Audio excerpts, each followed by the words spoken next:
آپ صلی اللہ علیہ وسلم نے دعا کا وعدہ کیا، پھر اس نے یہ دعا کی کہ آپ صلی اللہ علیہ وسلم کی دعا میرے حق میں اے اللہ قبول فرما لے۔ تو اس حدیث سے بھی پتا چلا کہ نبی صلی اللہ علیہ وسلم کے پاس صحابہ کرام جا کر دعا کروایا کرتے تھے۔ لیکن اب مسئلہ یہ ہے کہ یہ حدیث سنن ابن ماجہ اور جامعہ ترمذی میں تو یہاں تک موجود ہے، لیکن المعجم الکبیر الطبرانی کے اندر اس کا اگلا حصہ بھی موجود ہے کہ سیدنا عثمان بن عفان رضی اللہ تعالیٰ عنہ کے دور میں بھی ایک نابینا شخص آیا۔ اچھا، اس نابینا شخص نے جب یہ دعا کی تو اس کی پھر بینائی واپس آ گئی الحمدللہ۔ تو سیدنا عثمان کے دور میں یہ طبرانی کے اندر موجود ہے، ایک نابینا شخص آیا تو سیدنا عثمان نے اس کو یہی دعا تعلیم فرمائی اور پھر اس کی بھی بینائی واپس آ گئی۔ لیکن یہ والا جو پورشن ہے یہ صحیح سند کے ساتھ ثابت نہیں۔ اس کی وجہ یہ ہے کہ اس حدیث میں ایک راوی ہے عبداللہ بن وہب، جو راوی تو ثقہ ہے لیکن وہ مدلس ہیں اور ان سے روایت کر رہے ہیں، اور یہ پیٹ رول ہے محدثین کا کہ مدلس کی ان والی روایت ضعیف ہوتی ہے جب تک سما کی تصریح موجود نہ ہو۔ لہذا یہ اگلا پورشن جس کو سہارا بنا کر آپ صلی اللہ علیہ وسلم کی وفات کے بعد بھی اس طرح کی دعاؤں کو استعمال کیا جا رہا ہے، وہ غلطی پر مبنی ہے، وہ پورشن ہے ہی ضعیف، اور مدلس کی ان والی روایت ضعیف ہوتی ہے۔ اگر کسی کو یہ مسئلہ ہضم نہیں ہوتا تو صحیح مسلم کے مقدمے میں یہ میں نے بتایا محدثین کا پیٹ رول ہے، اسی پر میری ڈیٹیل گفتگو ہے 1 گھنٹہ 25 منٹ کی، مسئلہ نمبر 36 کے نام سے ضعیف الاسناد حدیث کے فتنے کا تحقیقی جائزہ۔ اس میں اسی طرح کی ایک حدیث میں نے ضعیف قرار دی تھی محدثین کے اصول پر، جو مسند امام احمد میں بھی ہے اور الادب المفرد امام بخاری کی اس میں بھی ہے کہ نبی صلی اللہ علیہ وسلم نے بیان فرمایا، روایت ضعیف ہے، مطلب وہ اسی طرح، اور نہ امام بخاری نے اس کو ضعیف لکھا نہ امام احمد بن حنبل نے، لیکن حدیث ضعیف ہے الادب المفرد میں، صحیح بخاری میں نہیں ہے۔ کہ جو شخص اپنے جاہلیت کے نسب پر فخر کرے کہ میں فلاں چودھری صاحب کا بیٹا ہوں، میرا باپ تو اتنا بڑا خاندانی اس کا یہ سٹیٹس تھا، تو اس کو کہو کہ اپنے باپ کا عضو تناسل کاٹ کے اپنے منہ میں رکھ لے، بولے اعوذ باللہ، اور یہ بات کنائے سے نہ کرنا، ڈائریکٹ کو اس کو۔ اب اتنی بےہودہ بات کیا آپ صلی اللہ علیہ وسلم ارشاد فرما سکتی؟ وَإِنَّكَ لَعَلَىٰ خُلُقٍ عَظِيمٍ، نبی صلی اللہ علیہ وسلم اخلاق کے بلند ترین درجے پر فائز، اور صحیح بخاری اور مسلم کی متفق علیہ حدیث کہ نبی صلی اللہ علیہ وسلم میں کنواری لڑکیوں سے بھی زیادہ شرم و حیا موجود تھی۔ آپ یہ بات ارشاد فرمائیں گے کہ اپنے باپ کا عضو تناسل کاٹ کے اپنے منہ میں رکھ لو؟ وَلِعَاذُ بِاللَّهِ تعالی۔ اس حدیث میں حسن بصری مدلس ہیں، وہ ان سے روایت کر رہے ہیں، تو جس نے اس حدیث کو ٹھیک ماننا ہے طبرانی والی کو، پھر اس کو بھی صحیح مانے۔ تو میں نے یہ علم الکلام سے بھی منطقی، جس کو پنجابی میں پھکی کہتے ہیں، وہ بھی میں نے دے دی ہے الحمدللہ، لہذا یہ روایت بالکل ضعیف ہے۔ اسی طریقے سے سورۃ النساء کی آیت نمبر 64 جو ہے وَلَوْ أَنَّهُمْ إِذْ ظَلَمُوا أَنفُسَهُمْ جَاءُوكَ، اس کے تحت حافظ ابن کثیر المتوفا 774 ہجری، جو امام ابن تیمیہ کے شاگرد ہیں، ایک بے سند روایت لے گئے ہیں اور اس کی وجہ سے بڑا بیڑا غرق ہوا ہے، اور اس روایت کو انہوں نے ضعیف بھی نہیں کہا، سند بھی بیان نہیں کی، اور وہ روایت کی سند امام بہیقی کی شعب الایمان کے اندر موجود ہے کہ ایک صحابی نبی صلی اللہ علیہ وسلم کی وفات کے بعد ایک عربی شخص حضور کی قبر پر آیا اور یہی آیت تلاوت کی کہ اللہ کے رسول صلی اللہ علیہ وسلم، ہم نے قرآن میں یہ آیت پڑھی ہے کہ جب اپنی جانوں پر ظلم کرو تو حضور کی بارگاہ میں حاضر ہو جاؤ، رسول اللہ تمہارے لیے شفاعت کریں گے تو اللہ تعالیٰ تمہارے گناہوں کو معاف کر دے گا۔ تو اس کو وہیں اونگ آ گئی تو نبی صلی اللہ علیہ وسلم خواب میں آئے، اور بعض روایتوں میں آتا ہے قبر سے آواز آئی تجھے بخش دیا گیا۔ یہ روایت حافظ ابن کثیر بھی لے کے آئے اور امام بہیقی بھی لے کے آئے شعب الایمان کے اندر، لیکن یہ روایت بھی اصول محدثین پر ضعیف ہے، کیونکہ اس کے اندر دو راوی جمہور محدثین کے نزدیک ضعیف ہیں، یزید بن ابان اور محمد بن روح بن یزید۔ یہ اب اتفاق ہے دونوں میں یزید ہی آ رہا ہے، تو یزید سے تو میں ویسے ہی چیڑا، آپ کو پتہ ہے۔ تو جمہور کے نزدیک یہ لوگ ضعیف ہیں، یہ دونوں، لہذا یہ روایت بالکل ضعیف ہے۔ اب یہ جو لوگ کہتے ہیں جی قرآن کی آیت وَلَوْ أَنَّهُمْ إِذْ ظَلَمُوا أَنفُسَهُمْ جَاءُوكَ، یہ قیامت تک کے لیے ہے، لہذا یہ روایت ٹھیک ہے۔ بھائیو، یہ روایت قرآن کے بھی خلاف ہے۔ وہ کانٹیکسٹ تھا منافقین کے دور کے اندر بات ہوئی تھی کہ حضور صلی اللہ علیہ وسلم کے پاس حاضر ہو، پھر بھی سمجھ نہ آئے تو اب علم الکلام سے اور پھکی والا جواب بھی سن لیں۔ قرآن پاک میں سورۃ النساء کی آیت نمبر 59، جس پہ میری تقلید والی گفتگو ہے، مسئلہ نمبر 11 کے نام سے اہل سنت پاک.com پہ، اس میں آیا ہے اللہ تعالیٰ نے فرمایا یا ایھا الذین آمنوا اطیعوا اللہ واطیعوا الرسول واولی الامر منکم فان تنازعتم فی شیء فردوہ الی اللہ والرسول۔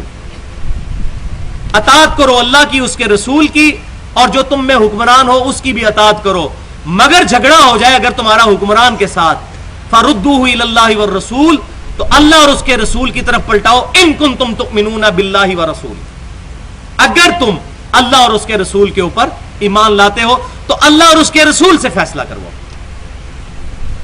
جھگڑا ہو جائے جب بھی۔ تو یہ کب ہوگا حضور صلی اللہ علیہ وسلم کی زندگی میں کہ آپ سے جا کے فیصلہ کروا؟ آج کیا ہوگا قرآن و حدیث سے؟ آج کوئی کہ جی قبر رسول پہ جا کے فیصلہ کروا لیں اپنے جھگڑے کا؟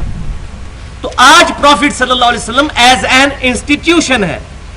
حضور صلی اللہ علیہ وسلم کے زمانے میں اختلاف ہوتا تھا تو جا کے حضور سے پوچھتے تھے، تو وہ جو پھکی ہے وہ سن لیں، وہ کیا ہے؟ علم الکلام سے منطقی جواب۔ صحیح بخاری میں موجود ہے کہ خلافت کے معاملے میں آپ کو پتا ہے بہت زیادہ اختلاف ہو گیا تھا، ڈیٹیل کے ساتھ احادیث موجود ہے، صحیح بخاری میں کئی جگہ یہ روایت آئی ہے، اس کی ڈیٹیل میں جانا ابھی میرے پاس ٹائم نہیں ہے۔ اس میں صحابہ کرام میں اختلاف پیدا ہو گیا تھا خلافت کے مسئلے میں۔ سعد بن عبادہ رضی اللہ تعالیٰ عنہ اپنی بیعت لینا چاہتے تھے، پھر سیدنا ابوبکر عمر وہاں پہ پہنچے، پھر بعد میں معاملات سارے ہوئے، لیکن کسی صحابی کو یہ وہم بھی نہیں آیا کہ حضور صلی اللہ علیہ وسلم سے جا کے پوچھ لیں، آپ کو تو ابھی دفنایا بھی نہیں گیا تھا۔ یہی آیت پڑھتے فَإِن تَنَازَعْتُمْ فِي شَيْءٍ فَرُدُّوهُ إِلَى اللَّهِ وَالرَّسُولِ، اگر جھگڑا ہو جائے اللہ رسول سے فیصلہ کرواؤ۔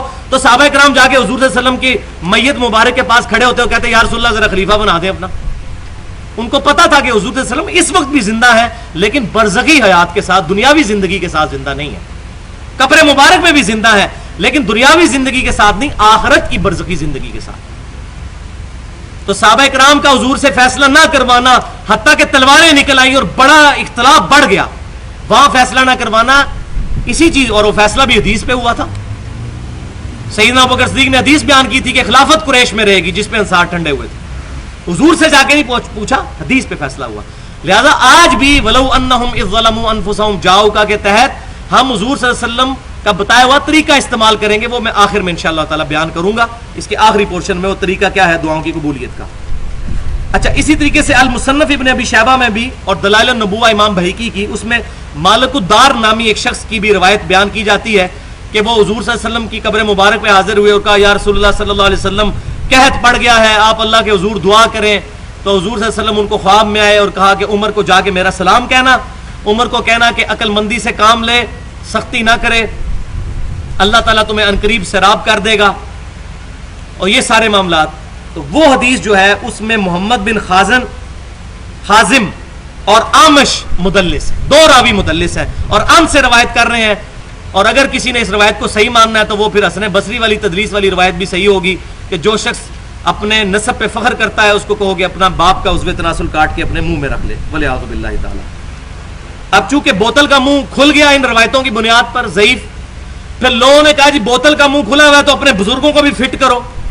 تو ہمارے سب کانٹیننٹ میں انڈیا پاکستان کے اندر دو بڑی بھاری جماعتیں اور بھاری فرقے جو اہل سنت ہونے کا بھی دعویٰ کر رہے ہیں، نمبر 1 بریلوی اور نمبر 2 دیوبندی۔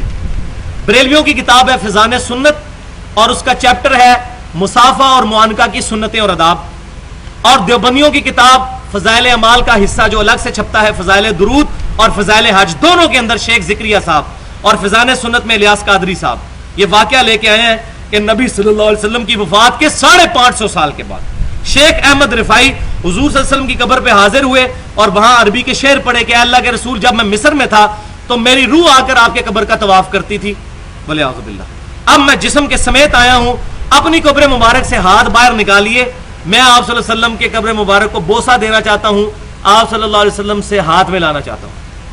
اب مجھے بتائیں سارے حاجی یہی ڈیمانڈ وہاں شروع کر دیں، 40 لاکھ حاجی، وہ کہتے ہیں 90,000 لوگوں کی موجودگی میں حضور صلی اللہ علیہ وسلم کا ہاتھ مبارک قبر شریف سے باہر نکلا اور انہوں نے اس کو بوسہ دیا، اور اس منظر کو دیکھنے والوں میں شیخ عبد القادر جیلانی کا نام بھی ذکر کیا جاتا ہے تاکہ بریلوی بیچارے سہم جائے کہ یار یہ تو 11ویں علی پیر کا بھی نام آ گیا۔ تو کہاں وہ موجود تھے بھائی؟ آج سے 100 سال پہلے بھی مسجد نبوی میں 90,000 کا مجمع نہیں آتا تھا، یہ تو 1955 کے بعد جب توسیع ہوئی ہے تو اتنا مجمع آتا ہے، تو 1000 سال پہلے 90,000 کا مجمع، اور یہ خواب کا ذکر بھی نہیں ہے، بیداری کا ہے، کیونکہ شیخ ذکریہ صاحب لکھتے ہیں کہ 90,000 لوگوں نے یہ منظر دیکھا۔ ہو سکتا ہے ان کے جھوٹے جو مقلدین ہیں وہ کہیں گے جی یہ خواب کا واقعہ ہے، بیداری کا واقعہ۔ اب یہ تبلیغی جماعت والوں کو پوچھیں کہ آپ ہمارے بھائی ہیں، لیکن خدا کے لیے ایسے بد عقیدگی والی چیزیں تو اپنی کتابوں سے باہر نکالیں اور اللہ کی کتاب کو پکڑیں. تو وہ مسئلہ ہے ضعیف روایتوں کی وجہ سے جب بوتل کا منہ کھلتا ہے تو ساروں نے کہا اپنے بزرگوں کو بیچ میں فٹ کرو تاکہ ہم کسی صورت پیچھے نہ رہیں. اب ہمارا نظریہ کیا ہونا چاہیے وسیلہ شخصی کے بارے میں کہ زندہ آدمی سے جا کر جو دنیاوی زندگی میں، ویسے تو اللہ کے نیک بندے اور انبیاء کرام تو قبر میں بھی زندہ ہیں، لیکن دنیاوی زندگی میں جو لوگ زندہ ہیں ان سے جا کے دعا کروائی. اب سیدنا عمر فاروق رضی اللہ تعالیٰ عنہ کا عقیدہ بیان کرنے لگا ہوں. یہ مسئلہ بالکل کلیئر کرے گا. صحیح بخاری کتاب الاستسقاء انٹرنیشنل نمبرنگ کے مطابق 1010 نمبر حدیث ہے. سیدنا عمر رضی اللہ تعالیٰ عنہ کے زمانے میں جب قحط پڑ جاتا تو انس بن مالک کہتے ہیں کہ آپ رضی اللہ تعالیٰ عنہ پھر یوں دعا کیا کرتے جو آپ کے اس پیپر پہ 11 نمبر ہے. اللہم انا کننا نتوسل الیک، اے اللہ بے شک ہم تیری طرف توسل اختیار کیا کرتے تھے بنبینا اپنے نبی کے ذریعے صلی اللہ علیہ وسلم، فتسقینا اور تو ہم پر بارش نازل فرما دیا کرتا تھا، جو ہم پہلے پڑھ چکے بخاری مسلم کی حدیث. یہ آپ صلی اللہ علیہ وسلم کی وفات کے بعد ہو رہا ہے معاملہ سیدنا عمر کے دور میں. وَإِنَّا نَتَوَسَّلُ إِلَيْكَ، اور اب ہم تیری طرف توسل اختیار کرتے ہیں بِعَمِّ نَبِيِّنَا اپنے نبی صلی اللہ علیہ وسلم کے چچا کے ذریعے. فَاسْقِنَا پس ہم پر بارش نازل فرما، اور الفاظ ہے کہ بارش نازل بھی ہو جایا کرتی تھی. تو سیدنا عمر فاروق رضی اللہ تعالیٰ عنہ نے قبر رسول پر جا کر حضور کو ریکویسٹ نہیں کیا، وہ اس کو گستاخی سمجھتے تھے، حالانکہ وہ بھی جانتے تھے کہ نبی صلی اللہ علیہ وسلم برزگی حیات کے ساتھ زندہ ہے. اسی موضوع پہ میری تقریباً میرے خیال 35 منٹ کی گفتگو ہے. مسئلہ نمبر 5 عقیدہ حیات النبی کے اوپر. ہم مانتے ہیں حیات النبی کو، لیکن برزگی حیات، دنیاوی حیات نہیں. تو انہوں نے کہا کہ ہم آپ صلی اللہ علیہ وسلم کو پہلے لے کے آتے تھے، وہ دعا کرتے تھے، یعنی توسل کیا دعا. اب آپ صلی اللہ علیہ وسلم کے چچا کی دعا، اور ظاہر ہے کہ آپ صلی اللہ علیہ وسلم کے چچا سیدنا عباس بن عبد المطلب رضی اللہ تعالی عنہ کو ان کی نسبت کا بھی ایک فائدہ ہے تھا، لیکن وہ دنیاوی زندگی میں موجود تھے. یہاں ایک مزے کی بات یہ ہے کہ صحیح بخاری اور مسلم کی متفق علیہ حدیث ہے، صلح حدیبیہ کے موقع پر جب صحابہ کرام کو پانی کی قلت ہوئی تو ایک پانی کا پیالہ پیش کیا گیا جس میں آپ صلی اللہ علیہ وسلم نے اپنی مبارک انگلیاں داخل کی اور اس سے پانی کے چشمے نکل آئے آپ صلی اللہ علیہ وسلم کی مبارک انگلیوں سے. جابر بن عبداللہ کہتے ہیں کہ تمام صحابہ نے پانی پیا، جانوروں کو پلایا اور سٹور بھی کر لیا. تابعی نے پوچھا آپ لوگ کتنے تھے؟ تو انہوں نے کہا ہم 1,00,000 بھی ہوتے تو پانی زیادہ تھا. اس وقت ہم 1400 تھے جنہوں نے آپ صلی اللہ علیہ وسلم کے ایک پیالے کے ساتھ پانی پیا، جانوروں کو پلایا اور سٹور بھی کر لیا. انہی حدیث میں سے ایک حدیث کے راوی جو یہ پانی کے ذریعے حضور کا معجزہ ظاہر ہوا، کئی دفعہ ظاہر ہوا ہے مبارک انگلیوں سے، اس میں ایک راوی سیدنا عمر بھی ہیں رضی اللہ تعالیٰ. یہ میں نے پوائنٹ ایکسپلور کیا ہے. یعنی سیدنا عمر کو تو یہ یقین تھا کہ میں نے حضور صلی اللہ علیہ وسلم کی مبارک زندگی میں پیالہ پیش کیا اور آپ صلی اللہ علیہ وسلم نے انگلیاں داخل کی، تو حضور کی وفات کے بعد قبر پہ پیالہ لے جاتے اور کہتے یا رسول اللہ صلی اللہ علیہ وسلم ہاتھ مبارک باہر نکالیں، جس طرح شیخ ذکریہ صاحب الیاس قادری صاحب کہہ رہے ہیں، اپنا ہاتھ مبارک اس میں ڈال دیجئے تاکہ پانی کے چشمے جاری ہو جائیں. لیکن ان کو پتا تھا یہ گستاخی ہے. حضور صلی اللہ علیہ وسلم برزخی حیات کے ساتھ زندہ ہے. اب آپ کے ساتھ کمیونیکیشن ہماری اس طرح نہیں ہو سکتی. درود شریف ہمارا پہنچتا ہے اللہم صلی علی محمد وعلی آل محمد. اللہ تعالیٰ نبی صلی اللہ علیہ وسلم تک ہمارا درود شریف الحمدللہ پہنچا دیتا ہے. یا مزے کی بات یہ ہے کہ اہل سنت کہلوانے والے تینوں گروہ بریلوی، دیوبندی اور اہل حدیث میں سے بھی کچھ لوگ جو سید محمود احمد علوسی صاحب المتوفى 1270 ہجری جنہوں نے تفسیر روح المعانی لکھی ہے، ان کو کافی عزت دیتے ہیں. حنفی عالم تھے. انہوں نے اسی آیت جس سے ہم نے درس شروع کیا تھا یا ایھا الذین آمنوا اتقوا اللہ وابتغوا الیہ الوسیلہ، سورۃ المائدہ کی آیت نمبر 35 کے تحت انہوں نے یہ بات لکھ دی انصاف کے ساتھ کہ شخصی وسیلہ، کسی بزرگ کا وسیلہ پیش کرنا کہ یا اللہ فلاں کا وسیلہ یہ مسئلہ حل کر دے اس کی وفات کے بعد، یہ نہ صحابہ سے ثابت ہے، نہ تابعین سے، نہ تبع تابعین سے، نہ قرون اولیٰ کے مسلمانوں سے. یہ بعد کے لوگوں نے چیز شروع کی ہے. لیکن ساتھ ہی انہوں نے یہ لکھ دیا کہ یہ صرف جائز ہے میرے نزدیک، لیکن یہ بات وہ مانے کہ یہ ثابت کوئی نہیں ہے. الحمدللہ. اب بعض لوگ سورۃ البقرہ کی آیت نمبر 89 کو لے کر آتے ہیں. یہ بڑی اہم آیت ہے وسیلے کے طور پر، یہ بھی سمجھ لیں، جو 12 نمبر ہے آپ کے اس پیپر پہ. وَلَمَّا جَاءَهُمْ كِتَابٌ مِّنْ عِندِ اللَّهِ، اور جب ان کے پاس سے اللہ کی طرف سے کتاب آ گئی، یعنی یہودیوں اور عیسائیوں کے پاس جب کتاب آ گئی قرآن مصدق لما معہم، اور وہ کتاب ان کتابوں کی بھی تصدیق کر لی تھی جو ان کے پاس موجود تھی، یعنی اولڈ ٹیسٹیمنٹ، وَكَانُوا مِن قَبْلُ يَسْتَفْتِحُونَ عَلَى الَّذِينَ كَفَرُوا، اور حال یہ تھا کہ یہی یہودی اس کتاب اور نبی صلی اللہ علیہ وسلم کے آنے سے پہلے آپ صلی اللہ علیہ وسلم کے ذریعے سے اللہ کے حضور دعا مانگا کرتے تھے. یہ بریکٹ میں ہے، وہ میں بتاؤں گا کس طرح. فَلَمَّا جَاءَهُمْ، جب وہ ان کے پاس آ گئے آپ صلی اللہ علیہ وسلم کتاب لے کر، کفروا ما عرفوا، جس کو وہ پہچانتے بھی تھے، کفروا بھی، انہوں نے اس کا کفر کیا. فلعنت اللہ علی الکافرین، تو لعنت ہو اب ان کافروں پر. یعنی یہ اب احادیث میں تفسیر کے ساتھ ملتا ہے. تفسیر ابن جریر میں امام ابن جریر رحمۃ اللہ علیہ المتوفا 310 ہجری اس آیت کی تفسیر میں لے کے آئے ہیں کہ یہودی یہ دعائیں کیا کرتے تھے، اے اللہ اس پیغمبر آخر الزمان کو بھیج، یہ مشرکین ہمیں مارتے ہیں، پھر ہم ان پر ایمان لائیں گے، ان کے ذریعے مشرکین کے خلاف قتال کریں گے، پھر اللہ تعالیٰ ہمیں فتح دے دے گا، اے اللہ اس نبی کو جلدی جلدی ہمارے پاس بھیج. لیکن اللہ تعالیٰ فرماتا ہے جب وہ نبی آ گئے تو انہوں نے ان کا انکار کیا. تو اس کو بعض لوگ کہتے ہیں وہ نبی صلی اللہ علیہ وسلم کے وسیلے سے دعا مانگتے تھے. وسیلے سے دعا نہیں مانگتے تھے، وہ یہ کہتے تھے اے اللہ اس نبی کو بھیج، ہم اس کی سرکردگی میں ان کے انڈر کافروں کے خلاف قتال کریں گے. یہ تفسیر کے اندر ملتا ہے. اسی طرح کی دو اہم روایتیں اور پھر انشاءاللہ اس کو کنکلوڈ کرتے ہیں 10 منٹ میں. المعجم الکبیر طبرانی کے اندر اور حلیت الاولیاء کے اندر فاطمہ بنت اسد رضی اللہ تعالیٰ عنہ کے بارے میں آتا ہے کہ نبی صلی اللہ علیہ وسلم نے جب ان کو قبر میں دفنانے لگے تو تمام نبیوں کا نام لے لے کر اے اللہ تجھے ابراہیم کا واسطہ پیش کرتا ہوں، تجھے اسماعیل کا، تجھے اسحاق کا، تجھے آدم علیہ السلام کا، تمام انبیاء کا، اور اپنا نام بھی لیا. یہ وسیلہ پیش کر کے تو ان کے لیے دعا کی. بالکل حدیث تو موجود ہے، لیکن اس حدیث میں سفیان ثوری مدلس ہے اور وہ ان سے روایت کر رہے ہیں اور سما کی تصریح کوئی نہیں ہے. اور اگر کسی نے اس کو ماننا ہے تو پھر وہ والی روایت حسن بصری کی تدریس والی بھی ماننی پڑے. تو ہماری دوغلی پالیسی نہیں ہے کہ میٹھا میٹھا ہاپ ہاپ تے کوڑا کوڑا تھو تھو، نہیں. ہمارے خلاف بھی کوئی روایت آئے گی ہم مانیں گے، صحیح ہونی چاہیے، اور ہمارے حق میں نہ ہو اور وہ صحیح ہو ہم اس کو مان لیں. دوسری حدیث سیدنا آدم علیہ السلام کی توبہ کا واقعہ، یہ بڑا مشہور ہے. المعجم الکبیر طبرانی میں اور المستدرک للحاکم میں، اور امام حاکم نے اس کو بخاری اور مسلم کی شرط پہ صحیح بھی کہا ہے.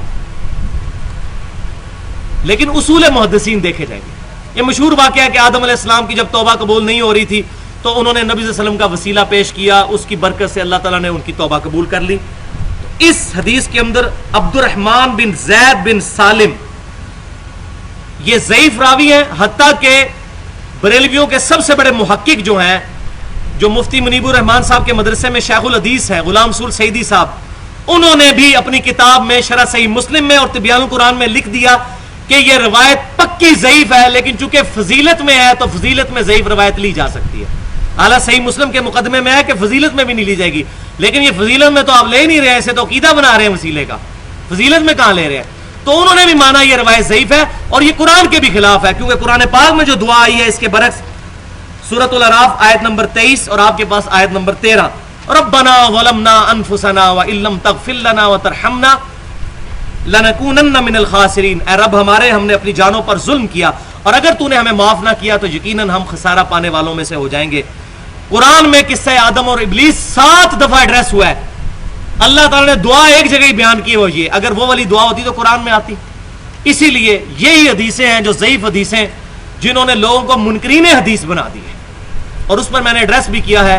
منکرین حدیث کے فتنے کا تحقیقی جائزہ مسئلہ نمبر 35 کے نام سے 1 گھنٹہ 35 منٹ کی گفتگو ہے اہل سنت پاک.com پر، کہ منکرین حدیث پیدا اس لیے ہوئے ہیں کہ جب ضعیف حدیثیں جو قرآن سے ٹکراتی تھیں ان پر عقیدے کھڑے ہوئے ہیں، تو یہ قرآن پاک سے بھی ٹکراتی ہے، لہٰذا ہم اس کو نہیں مانتے.